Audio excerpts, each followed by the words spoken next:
ain't been in the bathroom in a while, but this shit been bothering me and spirit just cracked it wide open. It's 1:58 in the morning. I'm so anxious.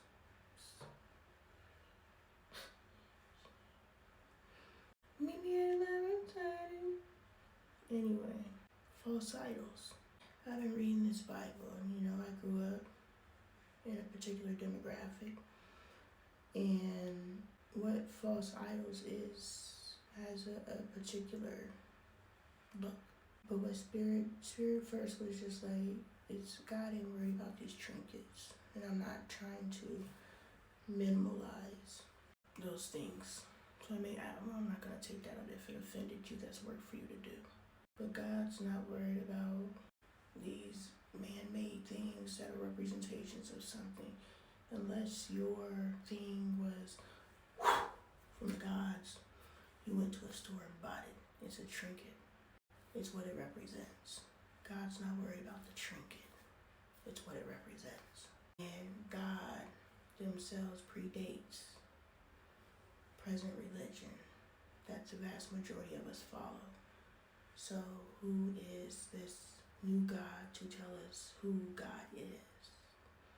God was established before this God was established, so therefore there is a God that is beyond the God that was established. That's not the point. The point is these false idols. I already said, y'all get into 2 a.m. eyes on top of no glasses. Y'all go get this information or no. But anyway, I think I just established my team, y'all. My core team. We've been rocking since day one. My A1s from day ones. I sent a text out today. I sent out the bird. Ooh, Avengers assemble. I've got my team of Avengers, y'all. Sorry, I was about to roller coaster. Make it. I don't know why that made me think of the word roller coaster in that song. Anyway, God's false idols. The cell phone is a false idol. These apps are a false idol. This gossip, false idols. Judgment, false idols. All these things that we spend our time not on God is a false idol. So while y'all worried about people and how they access God, we need to be worried about how often you let a false idol enter your life. But what God told me tonight is going to have to be a video too, because we're already at 3 minutes. Alright, so what God means by false idols is, on your quest to knowing thyself, because if the tactic was always to create confusion, we can admit that the enemy, which in the physical realm largely is a particular group.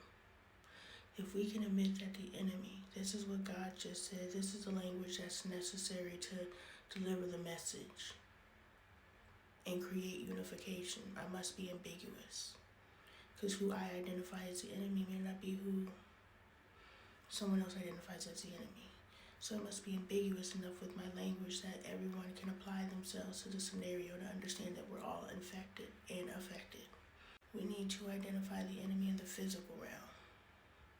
You can't even identify the enemy in the spiritual realm, because you won't get enough into your spiritual self to identify what the enemy is. They're telling you what the enemy is. The enemy is so much more evolved than what you think the enemy is. The enemy is 10 steps ahead of you. And it's not for you to somehow gain ahead of 10 steps from the enemy. It's for you to develop a strategy to where you got the enemy constantly guessing, so they can't keep up. So there's a trap somewhere, but you move it. So the trap that they set, they have to set so many traps. But you're so strategic. You know there's a trap. If you knew there was a trap, would you already be planning for the trap? You can't stop the trap from happening, but what you can do is I already know the trap's there, so what can I do? How can I pivot? How can I still claim my success in a world that was designed for me to not achieve that which I came to this earth to do? Because what they have identified success is for you and for us is not the success that you came to this earth to do, but that's for you to discern. So when God says false idols, when we start breaking away from the false knowing or belief that, because belief and knowing are two different things, the false belief that God is what they have identified God to be for us. They took a tool and perverted it. When the Bible, I can say Bible, or the Holy Book, but when the Bible was crafted, it was crafted to save and deliver information and knowledge, and it was crafted to deceive and oppress. And whose indoctrination do you think you stand on? Part 3. So a spirit revealed to me in relation to false idols in God's lowercase, no God should come before me. Now I understand the Bible is very specific, but you have to understand that the Bible was written twofold, to reveal and to deceive. You have to determine which side you're on. So the Bible is very specific. They melted it down and create false idols, and the calf and the golden, all the different things, So they're very specific of what a false idol is, and so we get very specific, right? That's why I tell you I'm not going to tell you what to think. I'm just going to tell you to think. I'm not going to tell you what to pay attention to. I'm just going to tell you to pay attention. Because if I tell you what to pay attention to, that's why when you're going to these workshops and the workshops that we're running over here, the workshop's going to do what it's going to do. We got a subject matter that we're going to talk about, but we must control the conversation. We cannot have an agenda, because if we have an agenda, those who desire agenda are those who desire to be controlled. What are we going to do? I need to know how you're going to control me. But my workshops will be free-flowing, because I can't heal you specifically if we're working off an agenda. Sorry if this isn't yours, but I understand you're having relationship issues. These are the 4 relationship issues that I'm asking that we're going to talk about today.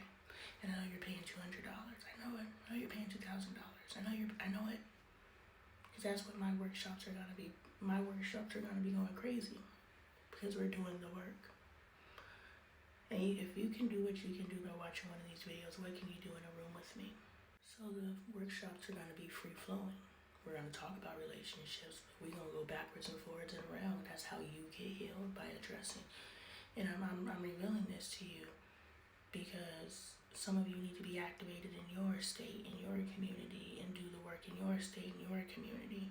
You are there enough. You just need to hear someone say, go. Go. I can only do the work where I am physically able to do it. So it's going to have to get multiplied. Now, there's going to be charlatans out there. There's going to be out there like, yes, spirit of discernment. You owe it to yourself, because there's charlatans out there already. The only thing is some charlatans are going to start talking the Lonnie Appleton way. You got to pay attention and use your spirit of discernment. God's going to reveal everything in rapid time. A community member messaged me and said on December 31st, y'all gotta know, if you talk to me, I'm gonna tell a story. I won't reveal who you are. And if you tell me, do not repeat this, then I won't repeat it.